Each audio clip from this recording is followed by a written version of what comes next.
Hello, lovely bunch of English-speaking people and my 11 subscribers. Wow, what a result. Okay, so today we're going to be talking, or we're going to be making a strozzapreti, which went over to say it was throttled priests. Some people say it means choked priests, but the reason behind it is because they're supposed to, or they were supposed to eat lots and lots, and in the end they got choked. But I'm going to show you why I think throttled priests is probably more to the point, and lots of people think it is throttled priests as well. So I don't think we're going to be going far wrong. This is a pasta without egg, so very easy to make, very cheap, and should take around about an hour, I should think, to make almost a kilo, well, probably slightly less, of pasta. Okay, so see you in there. Ciao. Right, all set to go. So what we need is 500 grams of flour. I recommend, okay, not everybody does, type 0 rather than 00, because it's less refined, so it's obviously better for you. And to be honest with you, I haven't found any difference, but it should be a little bit better for you. So we need 500 grams of that, and we need 300 grams of water, okay, and it's been suggested that I use warm water rather than cold water, and up until now I found it works really well. So that's it. I'm a pretty messy worker, so what you do need is definitely to cover the table, and don't work in a sort of a space where you're going to hit the rolling pin or anything like that. Make sure it's a little bit open, and cover the table, and obviously wear an apron, okay? Always wanted to do that. Okay, so let's get going. Okay, so we've got our 10 fluid ounces basically, which is 300 milliliters of warm water. We've got our 500 grams of 00 flour, okay? So what we've got to do is we've got to pour basically it all in to make a bit of a hill. Once we've got the hill, we now need to make it into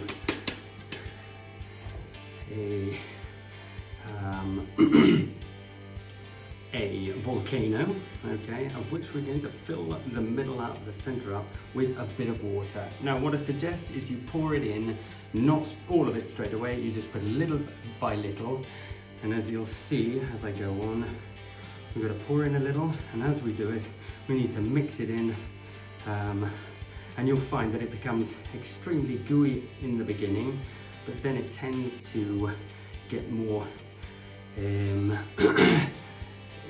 like a pastry in the end, okay? So I don't know if you can see that, it starts to stick together and become a little bit more malleable, okay? We'll carry on with that, and as we go along, it all starts to get a little bit easier. You might find that if you do pour too much in, it starts to fall out all over the place. That's why I'm saying you really do need to have a tablecloth all around you, and something to stop the water and stop the flour getting everywhere. So as you can see, it's already starting to get a little bit like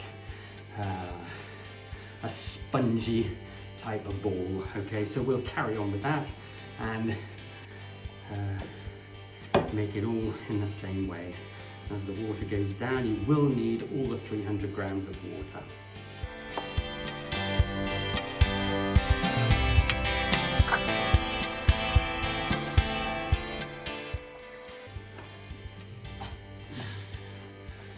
Okay, now we get to the point where it starts to get a bit fun, and we start to really knead it, okay, until it gets to one solid ball of flour and water. And you'll find, amazingly, with those amounts of flour and water, you'll end up with something that starts to look almost professional. Okay, so as you go along, you want to try and pick up all the bits that are still dry. Don't worry if you think it's already there, it's not until you picked up every last bit.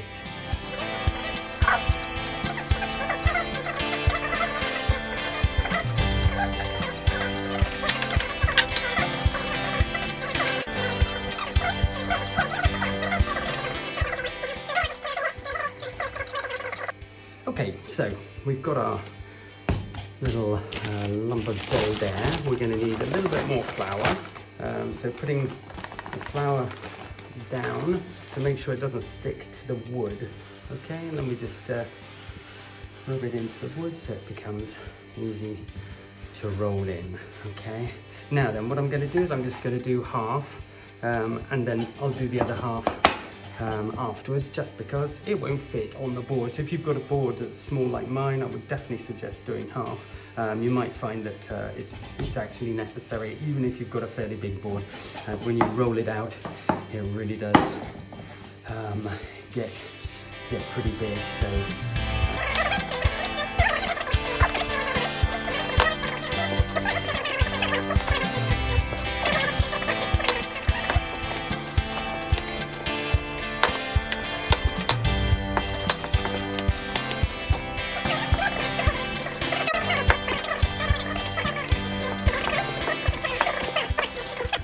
once we've got this sort of probably about 1 millimeter thick, as you can see, and if you can see, around about 1 millimeter thick, should be more or less enough. Okay, I'm working here on the table to make sure that nothing gets knocked in the way, but we're almost there. Okay, right, so now all that needs to be done is to cut it, and we're going to cut it as though you'd cut probably fettuccine or any other pasta that's slightly wide.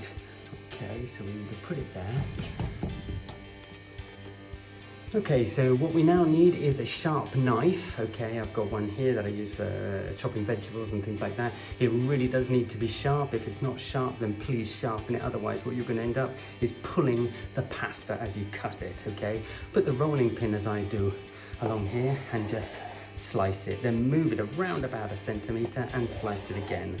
Carry on like that until you finish the cutting. And as you'll see, where it gets a little bit thin, it might just start to pull the pasta. Again, it doesn't matter, but it becomes a bit difficult at the end to cut because it all gets pulled over to one side. Okay, so again, if you're having problems with this, your knife isn't that sharp, try to put the knife more level to the board, and that will help as well, because it means more knife gets cuts the dough. Okay, so if it's not sharp, use that strategy as well.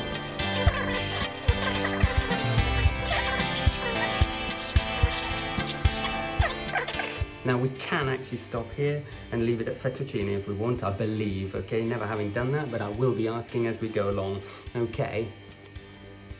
Okay, so to finish this, to actually make them into strozzapreti, okay, what you want to do is, I'm going to show you with a slightly better one. You need to actually roll them, okay, and make this like a neck that's been throttled. Okay, there it is. Okay, I'll do another one for you. Like that. Okay, so it sort of twists, and there it is. Okay, so we've got 2 and 3. Okay, so then you just break them off at the end, and that's a good one. Okay, each one will be slightly different, and as you start to get better, you'll find that you'll get them all more looking the same. Okay, so I'm just turning, twisting and turning, and just making it look like a throttled priest's neck. Okay, so there you have it. The final one. Okay, and there we go. We'll leave that as a long one. So if you're having problems with doing these, just use your index finger, both index fingers, push it, and where it gets squished a little bit more, okay, just break it off. Sometimes it'll actually break itself off on its own as you squeeze it. Just the 2 index fingers, and it becomes very small at the end, and keep going. Obviously, if you don't get your index finger, you get your middle finger, okay, and that's it. Just keep going like that. Okay, so that's 800 grams of homemade pasta, okay, all here, as you can see.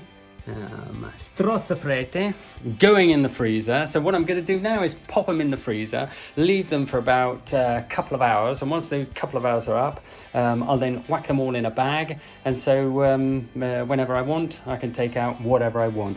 As long as you've got a little bit of flour, they'll keep separated, and you can use them the way you'd normally use normal pasta. The only thing is, it tastes a lot better. Okay, right, so if you haven't already subscribed, please subscribe, press that bell button, and I'll see you on the next tutorial. Okay, ciao.